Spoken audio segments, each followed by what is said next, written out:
मैं doctor R के पुरोहित, आपका स्वागत है। आज सर्वोच्च न्यायालय के एक महत्वपूर्ण अधिकार पर चर्चा करते हैं, जिसे न्यायिक पुनर्विलोकन या न्यायिक पुनरावलोकन के नाम से जाना जाता है। इसे अंग्रेजी में जुडिशियल रिव्यू कहते हैं। न्यायिक पुनर्विलोकन क्या है? यदि संसद के द्वारा बनाया गया कोई कानून या कार्यपालिका द्वारा जारी किया गया कोई आदेश अथवा कार्यपालिका के द्वारा किया गया कोई कार्य संविधान के विरुद्ध हो, तो सर्वोच्च न्यायालय या न्यायपालिका न्यायिक पुनर्विलोकन के अधिकारों का प्रयोग करते हुए ऐसे कानूनों को, आदेशों को अथवा कार्यों को अवैध घोषित कर देता है। यह जो अवैध घोषित करने की प्रक्रिया है, इसे न्यायिक पुनर्विलोकन कहते हैं। मैं रिपीट करता हूं, यदि विधायिका द्वारा बनाया गया कोई कानून अथवा कार्यपालिका के द्वारा जारी किया गया कोई आदेश या कार्यपालिका के द्वारा किया गया कोई कार्य संविधान के विपरीत हो, तो सर्वोच्च न्यायालय ऐसे कानूनों को, आदेशों को अथवा कार्यों को अवैध घोषित कर देता है। इस अवैध घोषित करने की शक्ति जो है न्यायपालिका को, इसे ही न्यायिक पुनर्विलोकन या जुडिशियल रिव्यू के नाम से जाना जाता है। इसकी उत्पत्ति कहां से हुई? संयुक्त राज्य अमेरिका से। तो चलें संयुक्त राज्य अमेरिका की ओर। संयुक्त राज्य अमेरिका का संविधान 1789 में लागू हुआ। 30 अप्रैल को जॉर्ज वाशिंगटन ने राष्ट्रपति पद की शपथ ली। उन्होंने 2 कार्यकाल पूरा किया। उसके बाद जॉन एडम्स आए। जॉन एडम्स का कार्यकाल एक ही रहा, मतलब 4 वर्ष तक रहा। जॉर्ज वाशिंगटन के बाद इस शपथ लेने की तिथि को परिवर्तित किया गया और उसे 4 मार्च कर दिया गया। तो जॉन एडम्स का कार्यकाल का आखिरी दिन था 3 मार्च। एक छोटी सी कहानी है और इसी कहानी से एक मुकदमा शुरू हुआ और उस मुकदमे का फैसला जब सर्वोच्च न्यायालय ने सुनाया, तो वहीं से न्यायिक पुनर्विलोकन की शक्ति का प्रादुर्भाव माना जाता है। तो जॉन एडम्स का कार्यकाल का अंतिम दिन था 3 मार्च 1801। जॉन एडम्स ने अपने कार्यकाल के अंतिम तिथि को मार्बरी नाम के एक व्यक्ति को जिला न्यायाधीश के पद पर नियुक्त किया। मतलब कि नियुक्ति आदेश पर उन्होंने हस्ताक्षर कर दिया, लेकिन वह आदेश डिस्पैच नहीं हो पाया और अगले दिन उनका कार्यकाल खत्म हो गया। 4 मार्च को थॉमस जेफरसन ने राष्ट्रपति पद की शपथ ली और जेफरसन ने मेडिसन नाम के व्यक्ति को अपना सचिव नियुक्त किया। मेडिसन ने देखा कि मार्बरी का अपॉइंटमेंट ऑर्डर पड़ा हुआ है, उसने उसे फाड़कर फेंक दिया। कुछ दिनों के बाद जब मार्बरी को पता चला कि उसकी नियुक्ति आदेश पर राष्ट्रपति जॉन एडम्स ने सिग्नेचर कर दिया था, लेकिन अभी तक वह उसके पास पहुंचा नहीं है आदेश, तो उसने राष्ट्रपति कार्यालय में मेडिसन के पास जाकर के पूछताछ किया। मेडिसन ने सर्वथा इनकार कर दिया, नो, नहीं है, या हम उस आदेश को नहीं मानेंगे, आपका आदेश निरस्त हो गया। मार्बरी ने इस मैटर को सर्वोच्च न्यायालय में मुकदमा के रूप में प्रस्तुत किया। अपनी याचिका उसने पेश की न्यायपालिका ने। सर्वोच्च न्यायालय में 1801 में जॉन मार्शल मुख्य न्यायाधीश के पद पर नियुक्त हुए। तो जॉन मार्शल ने इस मामले की सुनवाई अपने हाथ में लिया। 2 वर्षों तक इस मामले की सुनवाई होती रही। मार्बरी ने अपनी याचिका में कहा था कि 1789 में, मतलब जिस वर्ष संविधान लागू हुआ, उस 1789 में कांग्रेस ने, मतलब संसद ने न्यायपालिका अधिनियम पारित किया है, और उस अधिनियम के अंतर्गत न्यायपालिका को परमादेश जारी करने का अधिकार दिया गया है। इसलिए मैं अर्थात मार्बरी सर्वोच्च न्यायालय से अनुरोध करता हूं कि वह मेडिसन के विरुद्ध परमादेश लेख जारी करे, मतलब मेडिसन को आदेशित करे कि वह मुझे अर्थात मार्बरी को नियुक्ति आदेश प्रदान करे। 2 वर्ष तक सुनवाई हुई। 1803 में जॉन मार्शल ने इस मामले पर फैसला सुनाते हुए कहा कि अमेरिका का संविधान देश का सर्वोच्च कानून है और अमेरिका में जो भी काम होगा, जो भी कानून बनेंगे, ये सब के सब संविधान के अनुरूप होंगे। और यदि कोई काम, कोई आदेश, कोई कानून संविधान के विपरीत हुआ तो सर्वोच्च न्यायालय को यह अधिकार है कि वह ऐसे कानूनों और कार्यों को अवैध घोषित कर देगा। क्योंकि 1789 का कांग्रेस के द्वारा बनाया गया न्यायपालिका अधिनियम न्यायपालिका की शक्तियों में वृद्धि करता है, इसलिए 1789 का वह न्यायपालिका अधिनियम अवैध घोषित किया जाता है। यद्यपि मार्बरी को अपॉइंटमेंट लेटर, नियुक्ति आदेश प्राप्त करने का अधिकार है, लेकिन चूंकि न्यायपालिका अधिनियम 1789 अवैध है, इसलिए न्यायपालिका परमादेश लेख जारी नहीं कर सकता और इस प्रकार से न्यायिक पुनर्विलोकन की शक्ति का प्रादुर्भाव हुआ, इसकी उत्पत्ति हुई। तो 1789 से मतलब 1803 से लेकर के आज 2023 तक 50 कानूनों को सर्वोच्च न्यायालय ने अवैध घोषित कर दिया है और संविधान की रक्षा उसने बहुत ही अच्छी तरह से की है। यदि न्यायपालिका को यह न्यायिक पुनर्विलोकन की शक्ति न दी गई होती तो आज अमेरिका का संविधान नहीं बचता, वह 50 राज्यों और केंद्र सरकार के हाथ की कठपुतली बनकर रह जाता। जॉन मार्शल पर अथवा सर्वोच्च न्यायालय पर यह आरोप लगाया जाता है कि संविधान न्यायपालिका को न्यायिक पुनर्विलोकन का अधिकार नहीं देता, लेकिन सर्वोच्च न्यायालय ने यह न्यायिक पुनर्विलोकन का अधिकार जबरदस्ती छीन लिया है। इसका उत्तर देते हुए कहा जा सकता है कि संविधान में ऐसी कुछ बातें हैं, अमेरिकन संविधान में ऐसी कुछ बातें हैं जो स्पष्ट रूप से न्यायपालिका को न्यायिक पुनर्विलोकन का अधिकार देती है।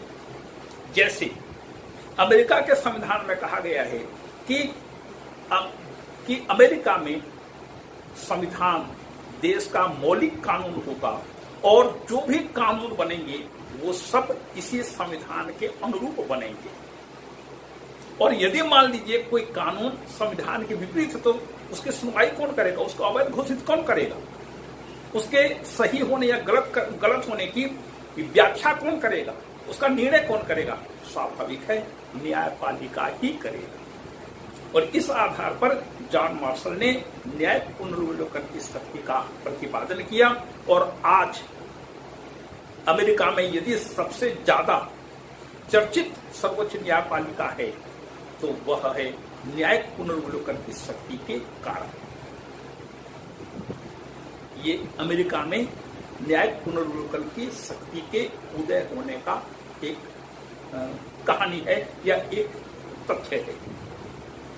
भारत में जब संविधान बन रहा था तो संविधान सभा के संवैधानिक सलाहकार डॉक्टर BN राव दुनिया के विभिन्न देशों का की उन्होंने यात्राएं की ताकि उन देशों के संविधानों में यदि कोई अच्छी चीज है, अपने देश के उपयुक्त कोई चीज है तो हम उसे अपने देश के परिस्थिति में लागू कर सकें।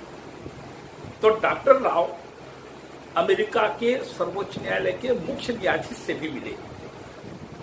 तो मुख्य न्यायाधीश से उन्होंने बात करते हुए कहा कि हम अपने देश के लिए नए संविधान का निर्माण कर रहे हैं और हम चाहते हैं कि सर्वोच्च न्यायालय को या न्यायपालिका को न्यायिक पुनर्विलोकन की शक्ति भी प्रदान करें। आप हमें कुछ मार्गदर्शन करिए, कुछ बोलिए, कुछ बताइए हमें। तो तत्कालीन अमेरिका के सर्वोच्च न्यायाधीश ने डॉक्टर बी.एन. राव से कहा कि ये बहुत ही अच्छी बात है कि आप न्यायपालिका को न्यायिक पुनर्विलोकन की शक्ति दे रहे हैं, लेकिन आप ड्यू प्रोसेस ऑफ लॉ मत दीजिए, प्रोसीजर इस्टेब्लिश्ड बाय लॉ दीजिए। ये दो नई शब्दावलियां आ गई। ड्यू प्रोसेस ऑफ लॉ, इसका हिंदी में अनुवाद है वैधिक प्रक्रिया, और प्रोसीजर इस्टेब्लिश्ड बाय लॉ, इसका हिंदी है विधि द्वारा स्थापित प्रक्रिया। तो वैधिक प्रक्रिया और विधि द्वारा स्थापित प्रक्रिया, इन दोनों में अंतर क्या है? अमेरिका में वैधिक प्रक्रिया के अनुसार सर्वोच्च न्यायालय न्यायिक पुनर्विलोकन की विवेचना करता है, या न्यायिक पुनर्विलोकन की शक्ति का प्रयोग वह वैधिक प्रक्रिया के अनुसार करता है। वैधिक प्रक्रिया क्या है? जैसे ही कोई मामला सर्वोच्च न्यायालय में आता है, ये अथवा किसी कानून की संवैधानिकता को चुनौती दी जाती है कि अमुक कानून जिसे कांग्रेस ने पारित किया है वह संविधान के विपरीत है, तो सर्वोच्च न्यायालय कुछ कसौटियों पर उस कानून को कसकर देखता है। ये कसौटियां क्या है? सबसे पहली बात है बौद्धिक मापदंड के अनुकूल होना चाहिए। बौद्धिक मापदंड मतलब विवेक के अनुसार यदि हम सोचें तो वह कानून गलत नहीं होना चाहिए, प्राकृतिक न्याय के विपरीत नहीं होना चाहिए, प्राकृतिक कानून के विपरीत नहीं होना चाहिए, सदाचार के नियम के विपरीत नहीं होना चाहिए, नैतिकता के नियमों के अनुकूल होना चाहिए, उसे पक्षपातपूर्ण नहीं होना चाहिए, उसे अतार्किक नहीं होना चाहिए, उसे गलत नहीं होना चाहिए। मतलब अमेरिका का न्यायाधीश या अमेरिका का सर्वोच्च न्यायालय जब किसी कानून की वैधता का परीक्षण करता है तो उसके सामने खुला क्षितिज होता है, और इन सभी पैमानों पर, इन सभी कसौटियों पर कसने के बाद बिल्कुल खुले मन से विचार करता है सर्वोच्च न्यायालय, और सभी प्रकार से विवेचना करने, परीक्षण करने के बाद जब न्यायपालिका किसी कानून को उचित मानता है तभी उस कानून को उचित घोषित करता है, और इसमें से कहीं पर भी कोई कमी आ गई तो वह उस कानून के उस भाग को अवैध घोषित कर देता है। और इसीलिए अमेरिका में सर्वोच्च न्यायालय आज की तारीख में कांग्रेस के तीसरे सदन के नाम से पुकारा जाने लगा है, और ऐसा तीसरा सदन जिसका कोई विरोध करने की हिम्मत नहीं कर सकता, क्योंकि वो कानूनी आधार पर किसी चीज का परीक्षण करता है। उसके पास कानून का सर्वोच्च अधिकार है, संविधान की रक्षा करने की जिम्मेदारी उसी की है, और ये है वैधिक प्रक्रिया। मतलब वैधिक प्रक्रिया का मतलब है कानून को हर दृष्टि से उचित होना चाहिए, अच्छा होना चाहिए, उसमें खरा उतरना चाहिए। बौद्धिक मापदंड से, सदाचार के नियमों से, नैतिकता के नियमों से, प्राकृतिक आधार पर तर्कपूर्ण होना चाहिए, पक्षपात शून्य होना चाहिए, और उसे अच्छा होना चाहिए। तब जाकर के सर्वोच्च न्यायालय उस कानून को वैध घोषित करता है, अन्यथा वह उसे अवैध घोषित कर देता है। अब जरा भारत की ओर आए। भारतीय संविधान में विधि द्वारा स्थापित प्रक्रिया का उल्लेख किया गया है। वैसे भी कुछ और प्रावधान हैं जिन प्रावधानों के आधार पर हम कह सकते हैं कि भारतीय सर्वोच्च न्यायालय को न्यायिक पुनर्विलोकन का अधिकार दिया गया है। वो कौन कौन से तथ्य हैं जरा देखिएगा। सबसे पहली बात है कि अनुच्छेद 13 कहता है मौलिक अधिकारों का अध्याय 12वें अनुच्छेद से शुरू होता है। 12वें अनुच्छेद में राज्य को परिभाषित किया गया है, और 13वें अनुच्छेद में कहा गया है कोई भी कानून बोल रहा है, कोई भी कानून जो इस मौलिक अधिकारों को कम करता है या छीनता है या सीमित करता है वह अवैध होगा। अवैध कौन करेगा? कार्यपालिका या व्यवस्थापिका? नहीं, न्यायपालिका। पहली बात हुई। मतलब मौलिक अधिकारों को कम करने का कोई भी कानून अवैध घोषित होगा न्यायालय के द्वारा। दूसरी बात, अनुच्छेद 32 जिसके अंतर्गत संवैधानिक उपचार का अधिकार दिया गया है और नागरिकों के मौलिक अधिकारों की रक्षा करने की जिम्मेदारी न्यायालय को सौंपी गई है। यदि न्यायालय यह देखता है कि किसी कानून के आधार पर किसी व्यक्ति को उसके अधिकारों को कम किया गया है या अधिकारों को छीनने की कोशिश की गई है, तो सर्वोच्च न्यायालय या उच्च न्यायालय उस कानून का परीक्षण करता है। और यदि मान लीजिए ऐसा कोई कानून हो या ऐसा कोई कार्य हो कार्यपालिका के द्वारा या व्यवस्थापिका के द्वारा किया गया हो जो मौलिक अधिकारों के विपरीत हो, तो उसको वह अवैध घोषित कर देता है। तीसरी चीज, अनुच्छेद 254।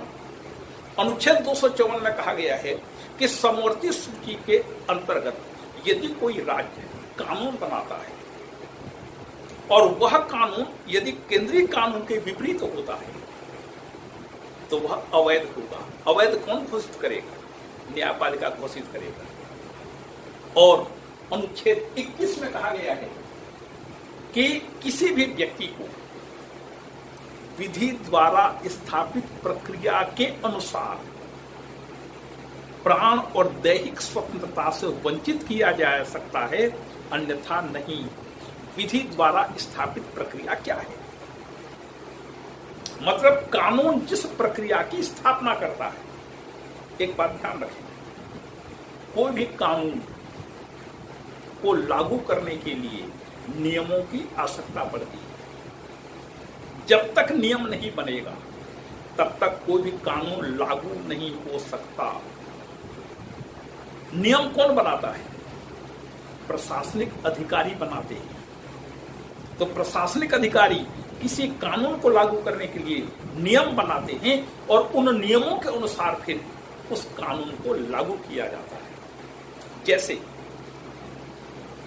निर्वाचन पूरे देश में लोकसभा, राज्यसभा, विधानसभा, विधान परिषद के चुनाव कराने की जिम्मेदारी निर्वाचन आयोग को है। संविधान में लिख दिया गया है कि निर्वाचन आयोग ये निर्वाचन करेगा, राष्ट्रपति, उपराष्ट्रपति वगैरह सब।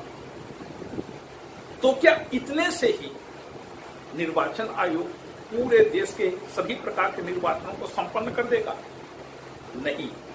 तो फिर एक विस्तृत नियमावली बनाई जाती है। निर्वाचन आयोग नियम बनाता है कैसे कि निर्वाचन क्षेत्रों का निर्माण कैसे होगा, लोग किस प्रकार से वोट डालेंगे, वोटों की गणना क्या होगी, कौन निर्वाचन कराएगा, कितने अधिकारी और कर्मचारियों की आवश्यकता पड़ेगी, एक निर्वाचन क्षेत्र में कितने अधिकारी होंगे, निर्वाचन अधिकारी कितने होंगे, कितने पोलिंग बूथ बनाए जाएंगे, कितने मशीनों की आवश्यकता पड़ेगी, कौन कौन सी चीजों की आवश्यकता पड़ेगी। जब कोई कैंडिडेट अपना नामांकन पत्र दाखिल करेगा तो नामांकन पत्र का फॉर्मेट कैसा होगा, ये तमाम चीजें ये सब नियमों के अनुसार स्थापित होते हैं और संचालित किए जाते हैं। जब एक निर्वाचन क्षेत्र में या एक जिले में जो कलेक्टर होता है उसे डिस्ट्रिक्ट रिटर्निंग ऑफिसर कहते हैं, जिला निर्वाचन अधिकारी कहते हैं। तो जिला निर्वाचन अधिकारी के पास एक बुकलेट होता है, उस बुकलेट में उसके पूरे नियम आदि उल्लिखित होते हैं। इसी प्रकार से जब निर्वाचन क्षेत्र में जब किसी पोलिंग बूथ में एक अधिकारी और 3-4 सहायक मिलकर के निर्वाचन कराते हैं तो उनकी भी डायरी होती है, उनका भी मैनुअल होता है, नियमों का संकल्प, नियमावली दी जाती है कि आप इस प्रकार से अपने कार्यों का संपादन करिए, बिल्कुल साइंटिफिक तरीके से। तो नियम का होना आवश्यक है और इन नियमों का पालन करते हुए आप कोई भी काम करिए, मतलब प्रक्रिया का पालन करते हुए कोई भी काम करिए तो वह उचित होगा, गलत या अवैध नहीं हो सकता। प्रत्येक काम के लिए एक निश्चित प्रक्रिया को अपनाया जाता है। और उदाहरण लीजिए, बंबई हमले का एकमात्र जीवित आरोपी अपराधी कसमल जीवित पकड़ा गया, उसके विरुद्ध मुकदमा चला, जिला न्यायालय में मुकदमा चला, जिला न्यायालय ने उसको मृत्युदंड की सजा सुनाई, उच्च न्यायालय में मामला पहुंचा, उच्च न्यायालय में भी उसको मृत्युदंड की पुष्टि हुई, फिर सर्वोच्च न्यायालय में अपील हुआ, सर्वोच्च न्यायालय ने भी उसके मृत्युदंड को पुष्ट कर दिया। इस पूरी प्रक्रिया में 2-3 वर्ष लग गए। इस बीच हर दिन उसको दिए जाने वाले भोजन को टेस्ट किया जाता रहा, उसकी सुरक्षा के मुकम्मल इंतजाम किए गए। सरकार का करोड़ों अरबों रुपए खर्चा हो गया एक व्यक्ति की रक्षा के लिए, उसको कोई टच नहीं कर सकता था और आखिरकार उसको मृत्यु दंड की सजा दी गई। प्रक्रिया, निश्चित प्रक्रिया का पालन होना चाहिए। और उदाहरण लीजिए, अभी 2 साल पहले हैदराबाद में एक घटना घटी। एक महिला डॉक्टर को कुछ लोगों ने किडनैप कर लिया, उसके बाद उसके साथ दुराचार किया, फिर उसको मार डाला। 4 आरोपी पकड़ाए गए। चारों आरोपियों को उस स्थान पर ले जाया गया और पूरी घटना को रिक्रिएट किया गया। और इसी समय उन्होंने सो कॉल्ड तथाकथित रूप से भागने की कोशिश की, फरार होने का प्रयास किया और पुलिस ने उनको चारों को गोली चला करके मार डाला। क्या ये विधि द्वारा स्थापित प्रक्रिया के अनुसार ये घटना घटी? नहीं घटी। और जब नहीं घटी तब सर्वोच्च न्यायालय ने इंक्वायरी करने का आदेश दिया। उस घटना की इंक्वायरी कीजिए, ये विधि द्वारा स्थापित प्रक्रिया के अनुरूप नहीं है। इसी प्रकार से अभी थोड़े दिन पहले उत्तर प्रदेश के एक गैंगस्टर के जिसके विरुद्ध सैकड़ों मुकदमे लंबित थे, जिसकी पत्नी आज फरार है, उसको भी कुछ लोगों ने 2 लोगों ने गोली मार करके मार डाला, 2 अभियुक्तों को। ये भी विधि द्वारा स्थापित प्रक्रिया के अनुरूप नहीं था, इसलिए न्यायालय ने कुछ संज्ञान लिया। ऐसे ही घटना उत्तर प्रदेश के एक गैंगस्टर विकास दुबे को भी गोली चला करके मारा गया, उस पर भी इंक्वायरी चल रही है। तो कानून ने जिस प्रक्रिया की स्थापना की है उस प्रक्रिया का पालन होना चाहिए, और यदि पालन हो रहा है तो आप कुछ भी कर लीजिए, सब सही है। प्रक्रिया का पालन होना चाहिए। और उदाहरण लीजिए, 1992-93 की घटना है। सरकार को सूचना मिली कि इस वर्ष मतलब कि 92-93 में गन्ने का पैदावार कम होगा। जब गन्ने का पैदावार कम होगा तो शक्कर का भी उत्पादन कम होगा।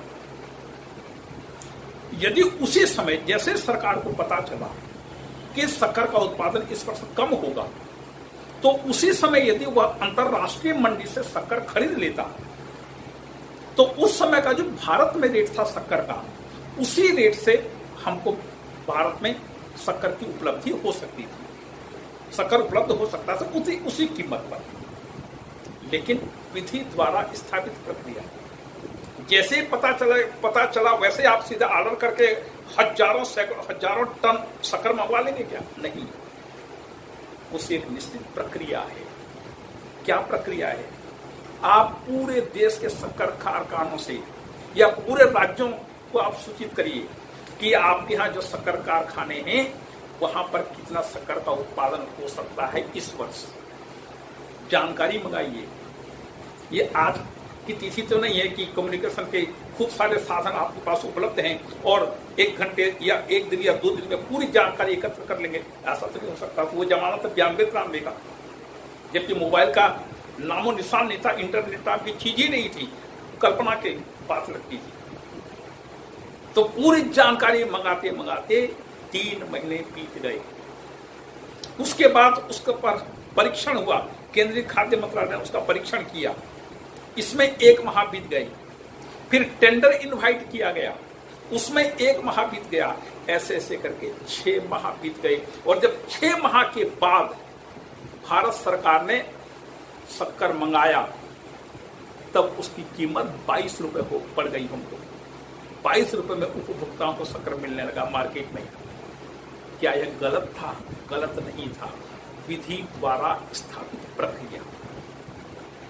तो कानून जिस प्रक्रिया की स्थापना करता है उसी प्रक्रिया के अनुरूप यदि आप काम करते हैं तो लक्ष्य चाहे प्राप्त न हो, उद्देश्य भले ही पूरा न हो, लेकिन आपका काम सही होगा।